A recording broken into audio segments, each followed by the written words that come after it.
হয় নাই তোর? কেমনে পারলি কাজটা তুই? মনে নাই তুই কি করছিলি আমার লগে? আমার সন্তানটা আমার গর্ভে থাকা অবস্থায় তোর পাও দিতে গিয়ে আমি পড়ছি। আমি কইছি বিশ্বাস করো অনেক, এই সন্তানের বাপ তুমি।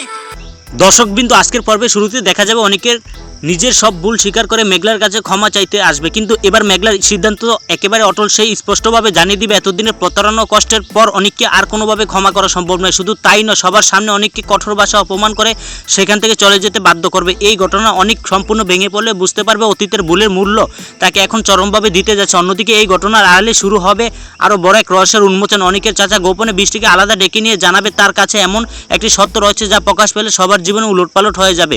বৃষ্টি প্রথমে বিষয়টি বিশ্বাস করতে না চাইলেও চাচার মুখ থেকে একের পর এক ভয়ঙ্কর তথ্য শুনে সে হতবাক হয়ে যাবে। ভিডিওটি ভালো লেগে থাকলে লাইক দিয়ে চ্যানেলটি সাবস্ক্রাইব করুন। এরপর অনেকের চাচা স্বীকার করবে নিজের স্বার্থ হাসিলের জন্য সে দাত্রী সাহায্য এক ভয়াবহ ষড়যন্ত্র করেছে।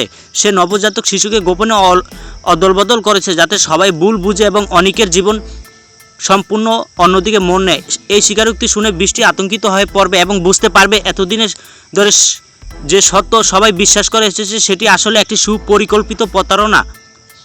এ একটি গোপন রহস্য প্রকাশ পাওয়ার সঙ্গে সঙ্গেই পুরো গল্পের মোড় বদলে যাবে। সম্পর্ক, বিশ্বাস এবং ভালোবাসার সমস্ত সমীকরণ নতুন করে তৈরি হবে। এখন দেখার বিষয় সত্য প্রকাশের পর অনেক কী সিদ্ধান্ত নেবে। মেঘলা কি কখনো তাকে ক্ষমা করবে?